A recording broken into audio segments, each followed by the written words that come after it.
Un livre à offrir ou à s'offrir? Votre librairie de proximité Page 5 est là pour vous. Située 5 places de Bretagne à Bru, Page 5 vous ouvre ses portes du mardi au samedi. Page 5, la clé de la culture. La dernière édition d'Étonnants Voyageurs vient juste de se terminer, mais évidemment la littérature ne se repose jamais sur Radio Laser.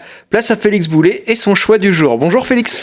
Bonjour Simon, bonjour à toutes et bonjour à tous. Et oui, Étonnants Voyageurs, c'est déjà le signe que l'été approche. Nous avons déjà vécu de belles chaleurs, et je vous emmène, si vous voulez, prendre le frais dans l'hiver canadien, au cœur de la forêt où le thermomètre peut descendre à moins 40 degrés. Et pour cela, je vous invite à vous plonger dans le roman de Gabriel Filto-Shiba, Encabané, paru au Québec en 2018 aux éditions XYZ, ce qui est une importante maison d'édition québécoise et qui a été repris par Folio pour la France. Alors je ne sais pas si cette autrice elle est très connue en France, est-ce que tu peux nous parler d'elle? Eh bien non, elle n'est pas très connue, moi-même je connais peu de choses, alors j'ai essayé de chercher un peu. C'est une jeune autrice québécoise donc, et je peux seulement dire que son métier, c'est traductrice.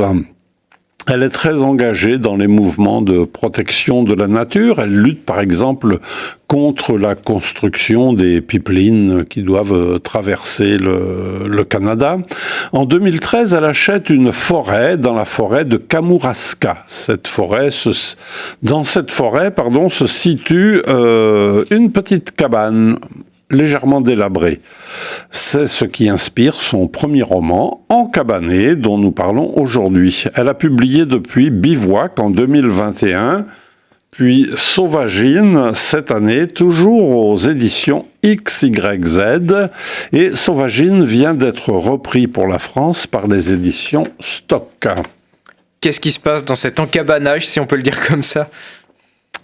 Alors, c'est l'histoire d'Anouk, que l'on devine un petit peu l'alter ego de l'autrice.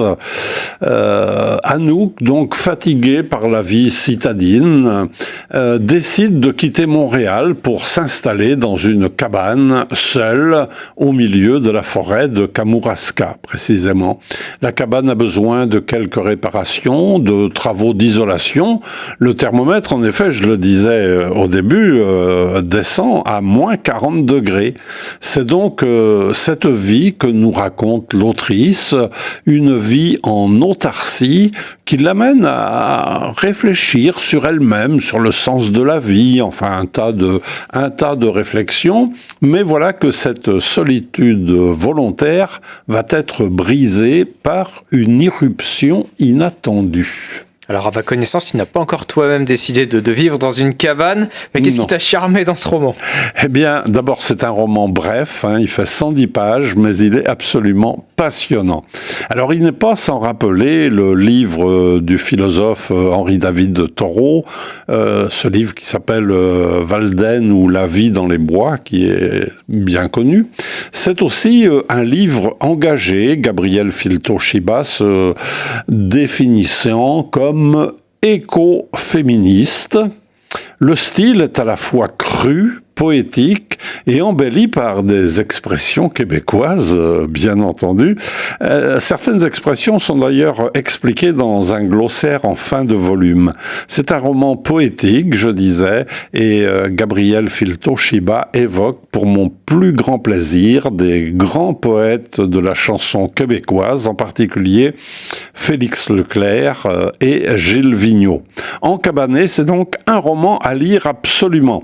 Alors pour en savoir plus, vous pouvez aussi écouter l'avis d'Élise, qui est bibliothécaire à la Chouette et qui a réalisé une petite vidéo sur ce roman, et c'est visible sur la page Facebook de la médiathèque de Guichen. Alors en attendant de regarder la vidéo, on va s'encabaner un petit peu avec toi Félix, on va se plonger dans un extrait du roman. Voilà, donc fin d'après-midi.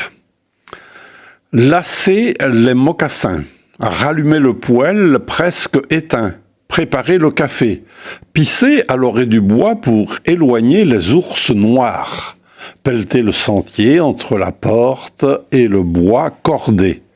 Première tasse de café, poignée de noix du randonneur, rentrer du bois toujours plus qu'il en faut réellement d'un coup, que le mercure chuterait encore.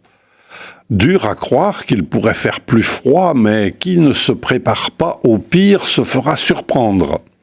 Remplir les chaudières d'eau de rivière, les placer à côté du poêle pour qu'elles ne gèlent pas, pelleter de la neige le long des murs de la cabane pour créer une bulle. Deuxième café, une autre poignée de noix gorgée de sirop d'érable, le train crie au loin, et c'est déjà l'après-midi et que la nuit vient. Bourrer le poêle de bûches, remplir la lampe à huile, lire, écrire, dessiner, jusqu'à ce que mes paupières et la nuit tombent. Merci Félix, on s'y serait cru. N'est-ce pas? En tout cas, si vous voulez vous rafraîchir un peu cet été par la lecture ou simplement voyager un petit peu avec les mots, eh bien, on vous renvoie donc à Gabriel Filto-Shiba avec son roman En cabane. Et merci Félix. Merci Simon, merci à toutes et merci à tous.